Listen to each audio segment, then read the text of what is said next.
to happen. It can mean well, even more than that, it can happen as an event that is even greater than an economic or financial event like 9/11 was.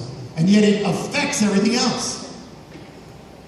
It will mark, the other thing is that the last day that the stock market will be open has an interesting number. The last day it's open will be 9/11. 9/11, the 14th anniversary on Friday.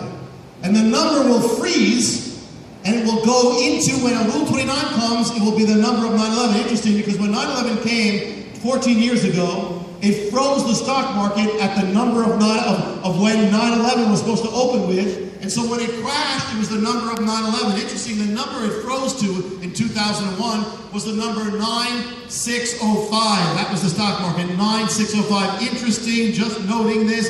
If you put it together, you put 9, add 6, 0, and 5, you get 9/11. That's the number it froze. Well, it's going to happen again. One of the signs of judgment, as I mentioned, can be the darkening of the sun. Now, this doesn't mean that every time there's an eclipse it means there's judgment, but it can be. The darkening of the sun will come 2 times now in this year, both very, very interesting.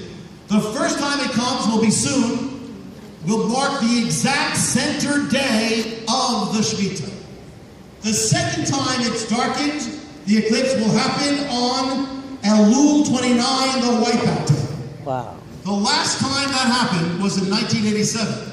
In 1987, Elul 29 had a solar eclipse and ushers in Black Monday, the worst crash day percentage in history. The other time it happened at just about that same time was Tishri 1, was 1931, right at that wipeout time, the Depression ushers in the greatest month collapse. The harbingers are converging with the Shmitah. I'm going to share this. A man wrote to me with a dream that he had. And people write with a lot of dreams. It doesn't mean they're of God, but this one, he had a dream that he was in New York City. This is before 9/11. And he's in New York City, and there's an angel in New York City. And the angel points to the World Trade Center. He looks up, and he looks at the World Trade Center. All of a sudden, he sees the towers collapsing, imploding, and people running away right through him. He gets that. He wakes up. 2 days later comes 9/11. He's in shock. He is torn apart for months because he's wondering, was I supposed to say something or not? He was torn apart by it. But then he saw another dream. He had another dream about what would replace those towers. And what he saw was, in the dream, he saw it was going to be replaced not by 2, but just 1 tower. And that 1 tower goes up. Later on, he sees an image of it. He says, that's exactly what I saw in my dream. And it goes up. And as it reaches, as it's reaching its completion, he said he has the sense, it's a dark sense, this is not good.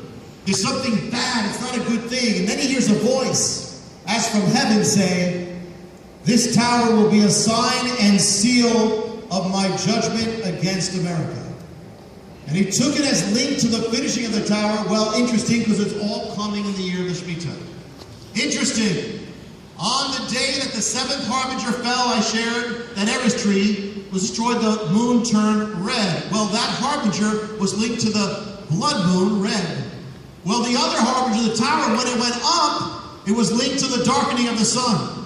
One harbinger to the blood moon, the other to the blackening of the sun. And there will be one more that will happen on that wipeout day, which will also mark the closing of the blood moons. Brothers and sisters, we are witnessing things that are unprecedented, not just in American history, but human history. These are the days of the apostasy. You are no longer speculating on prophecy. You are now in prophecy. You are living prophecy. And this faith that we have is moving from the status quo majority